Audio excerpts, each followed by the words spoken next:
नमस्कार दोस्तों, जैसा कि आप सभी जानते हैं कि आज दिनांक 23/5/2025 को दीनदयाल उपाध्याय गोरखपुर विश्वविद्यालय गोरखपुर के BA 4th सेमेस्टर एग्जामिनेशन 2024-25 के अंतर्गत हिंदी का सेकेंड पेपर हुआ है। पेपर का नाम था हिंदी अनुवाद सेकेंड, पेपर कोड था HND 204, पेपर ID था 5428। आज हम इसके आंसर की को देखेंगे। तो अगर आप चैनल पर नए हैं तो चैनल को लाइक, शेयर और सब्सक्राइब करना न भूलें। आइए देखते हैं। पहला प्रश्न आप लोगों से पूछा गया था, अनुवाद जोड़ता है। पहले प्रश्न का सही उत्तर हो जाएगा ऑप्शन नंबर डी, उपरोक्त सभी को।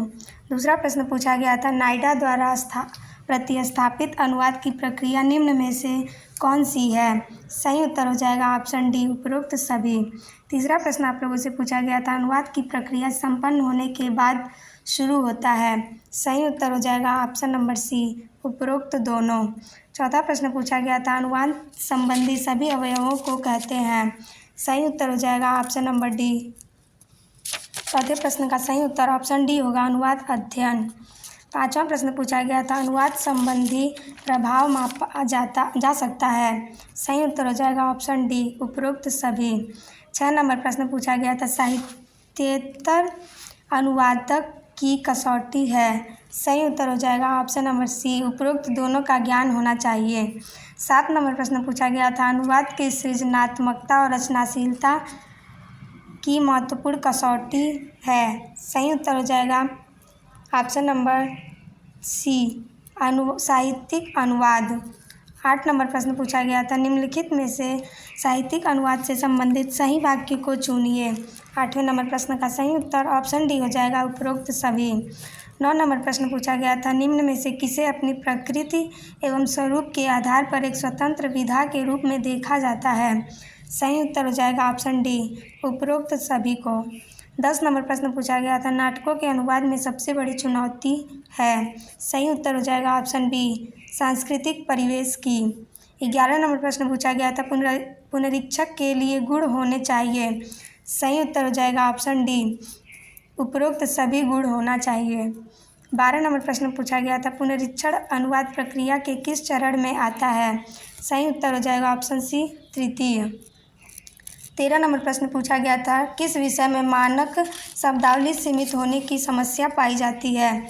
सही उत्तर हो जाएगा ऑप्शन बी, तकनीकी। 14 नंबर प्रश्न पूछा गया था, अनुवाद की भूमिका होती है। सही उत्तर हो जाएगा ऑप्शन डी, उपरोक्त सभी में।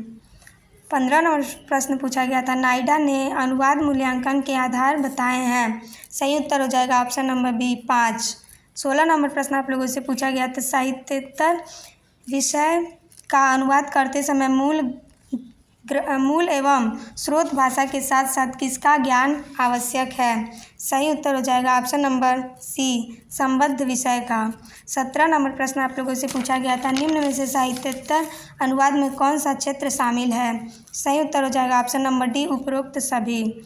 18 नंबर प्रश्न आप लोगों से पूछा गया था, अनुवादक का गुण धर्म होना चाहिए। सही उत्तर हो जाएगा ऑप्शन बी, तटस्थ। 19 नंबर प्रश्न आप लोगों से पूछा गया था, केंद्रीय अनुवाद ब्यूरो की स्थापना हुई थी। सही उत्तर हो जाएगा ऑप्शन नंबर बी, 1971 ईस्वी में। 20 नंबर प्रश्न आप लोगों से पूछा गया था, भारत की राजभाषा है। सही उत्तर हो जाएगा ऑप्शन नंबर ए, हिंदी। 21 नंबर प्रश्न आप लोगों से पूछा गया था, सृजनात्मक अनुवादक को एकाधिकार बार किससे गुजरना पड़ता है? सही उत्तर हो जाएगा ऑप्शन नंबर सी, उपरोक्त दोनों से। 22 नंबर प्रश्न आप लोगों से पूछा गया था, विश्व संस्कृति के आंतरिक संवाद का हिस्सा है। सही उत्तर हो जाएगा ऑप्शन डी, अनुवाद। 23 नंबर प्रश्न आप लोगों से पूछा गया था, विचारों का एक भाषा से दूसरी भाषा में रूपांतरित करना अनुवाद है। अनुवाद के संदर्भ में उक्त परिभाषा किसकी है? सही उत्तर ऑप्शन ए हो जाएगा, भोलानाथ तिवारी की। 24 नंबर प्रश्न आप लोगों से पूछा गया था, पश्चिमी साहित्य परंपरा में लौकिक साहित्य के अनुवाद की परंपरा कहाँ से शुरू हुई? 24 नंबर प्रश्न का सही उत्तर ऑप्शन बी हो जाएगा, यूनानी लोगों द्वारा। 25 नंबर प्रश्न आप लोगों से पूछा गया था, पूर्वी हिंदी की बोली नहीं है। सही उत्तर हो जाएगा ऑप्शन नंबर बी, खड़ी बोली। 26 नंबर प्रश्न आप लोगों से पूछा गया था, 19वीं सदी की प्रसिद्ध रचना शकुंतला नाटक का अनुवाद किया। सही उत्तर हो जाएगा ऑप्शन नंबर बी, राजा लक्ष्मण सिंह ने। 27 नंबर प्रश्न आप लोगों से पूछा गया था, अनुवाद को दो भाषाओं के मध्य होने वाली प्रक्रिया है। सही उत्तर हो जाएगा ऑप्शन नंबर ए, भाषिक। 28 नंबर प्रश्न आप लोगों से पूछा गया था, अनुवाद मानव की मूलभूत एकता की व्यक्ति चेतना एवं विश्व चेतना के अद्वैत का प्रत्यक्ष प्रमाण है। यह कथन है। सही उत्तर हो जाएगा ऑप्शन नंबर बी, प्रोफेसर जी गोपीनाथन का। 29 नंबर प्रश्न आप लोगों से पूछा गया था, वसुधैव कुटुंबकम के स्वप्न को साकार करने में किसकी भूमिका उल्लेखनीय रही है। सही उत्तर हो जाएगा ऑप्शन नंबर सी, अनुवाद की। 30 नंबर प्रश्न आप लोगों से पूछा गया था, एक भाषा में व्यक्त विचारों को लक्ष्य भाषा में यथासंभव अपने मूल रूप में लाने का प्रयास करता है। अनुवाद की यह परिभाषा है। सही उत्तर ऑप्शन ए हो जाएगा, भोलानाथ तिवारी की। 31 नंबर प्रश्न आप लोगों से पूछा गया था, जिसमें अनुवाद करना है वह भाषा कहलाती है। सही उत्तर हो जाएगा ऑप्शन नंबर ए, स्रोत भाषा।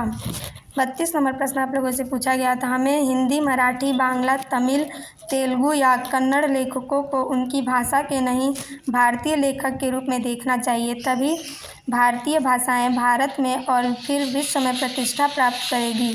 यह कथन है। सही उत्तर हो जाएगा ऑप्शन नंबर बी, प्रोफेसर जी गोपीनाथन का। 33 नंबर प्रश्न आप लोगों से पूछा गया था, भारतीय संविधान में मान्यता प्राप्त भाषाओं की संख्या है। सही उत्तर हो जाएगा ऑप्शन नंबर डी, 22।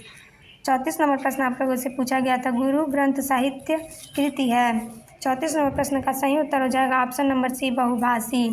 35 नंबर प्रश्न आप लोगों से पूछा गया था, बहुभाषिकता की स्थिति तब पैदा होती है जब व्यक्ति किसी ऐसे समाज में रहता है जो उसकी मातृभाषा से अलग भाषा बोलता है और उस समाज में रहते हुए वह अन्य भाषा में इतना पारंगत हो जाता है कि उस भाषा का प्रयोग मातृभाषा की तरह कर सकता है। यह कथन है। सही उत्तर होगा ऑप्शन नंबर ए, ब्लूमफील्ड का। 36 नंबर प्रश्न आप लोगों से पूछा गया था, अनुवाद की अपूर्णता के संबंध में कोई चाहे जो भी कहे, परंतु अनुवाद विश्व के सभी कार्यों से अधिक महत्वपूर्ण और महानतम कार्य है। यह कथन है। सही उत्तर हो जाएगा option number C, Lothar Lutze किया। 27 नंबर प्रश्न आप लोगों से पूछा गया था, अनुवाद की जांच के साथ साथ उसका परिष्कार, संशोधन और संपादन कहलाता है। सही उत्तर हो जाएगा ऑप्शन नंबर बी, पुनरीक्षण। 38 नंबर प्रश्न आप लोगों से पूछा गया था, पुनरीक्षण करते समय किए जाने वाले संशोधन है। सही उत्तर हो जाएगा ऑप्शन नंबर सी, ए और बी दोनों। 39 नंबर प्रश्न आप लोगों से पूछा गया था, भाषा सौष्ठव एवं सज्जा किस संशोधन के अंग है। 39 नंबर प्रश्न का सही उत्तर ऑप्शन बी हो जाएगा, भाषाई संशोधन। 40 नंबर प्रश्न आप लोगों से पूछा गया था, अनुवाद मूल्यांकन के लिए अंग्रेजी में शब्द प्रचलित है। सही उत्तर हो जाएगा ऑप्शन नंबर सी, ए और बी दोनों। 41 नंबर प्रश्न आप लोगों से पूछा गया था, किस मूल्यांकन में अनुदित पाठ की प्रभावोत्पादकता आंकी जाती है। सही उत्तर हो जाएगा ऑप्शन नंबर बी, प्रभावधर्मी में। 42 नंबर प्रश्न आप लोगों से पूछा गया था, एक कृति के एक से अधिक अनुदित पाठों के विश्लेषण और मूल्यांकन को कहा जाता है। सही उत्तर हो जाएगा ऑप्शन नंबर बी, तुलनात्मक समीक्षा। 43 नंबर प्रश्न आप लोगों से पूछा गया था, a text book of translation पुस्तक के लेखक हैं। सही उत्तर हो जाएगा option number A, Peter Newmark. 44 number प्रश्न आप लोगों से पूछा गया था, सर्वप्रथम अंक गणित का अनुवाद अरबी भाषा में किसने किया। सही उत्तर हो जाएगा ऑप्शन नंबर डी, मोहम्मद बिन ख्वारज़मी ने। 45 नंबर प्रश्न आप लोगों से पूछा गया था, रिडल ऑफ द यूनिवर्स पुस्तक के लेखक कौन है। सही उत्तर हो जाएगा ऑप्शन नंबर ए, हैकल महोदय। 46 नंबर प्रश्न आप लोगों से पूछा गया था, सर्वप्रथम अंग्रेजी में ट्रांसलेशन शब्द का प्रयोग किसने किया था। सही उत्तर हो जाएगा ऑप्शन नंबर डी, मोरियम वेबस्टर ने। 47 नंबर प्रश्न आप लोगों से पूछा गया था, स्रोत भाषा और लक्ष्य भाषा के मध्य एक सेतु की भूमिका निभाता है। सही उत्तर हो जाएगा ऑप्शन नंबर डी, अनुवादक। 48 नंबर प्रश्न आप लोगों से पूछा गया था, वायगोत्सी महोदय भाषा अधिगम में किस क्रिया को महत्वपूर्ण मानते हैं। सही उत्तर हो जाएगा ऑप्शन नंबर बी, अंतः क्रिया को। 49 नंबर प्रश्न आप लोगों से पूछा गया था, बैंक शब्द का मूल उद्गम स्थल है। सही उत्तर हो जाएगा ऑप्शन नंबर बी, इटली।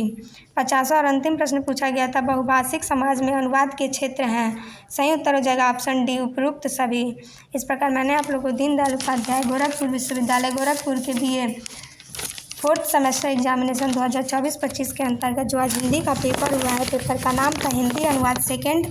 अगर आप लोगों ने फर्स्ट पेपर का आंसर की नहीं देखा है तो चैनल पर जाकर ज़रूर देखें और पेपर कोड था HND 204। इसके आंसर की को सही और सटीक देने का प्रयास किया है। इसमें जो भी त्रुटियाँ होंगी आप लोग हमें कमेंट के माध्यम से ज़रूर बताइएगा, और अगर आप चैनल पर नए हैं तो चैनल को लाइक, शेयर और सब्सक्राइब करना ना भूलें।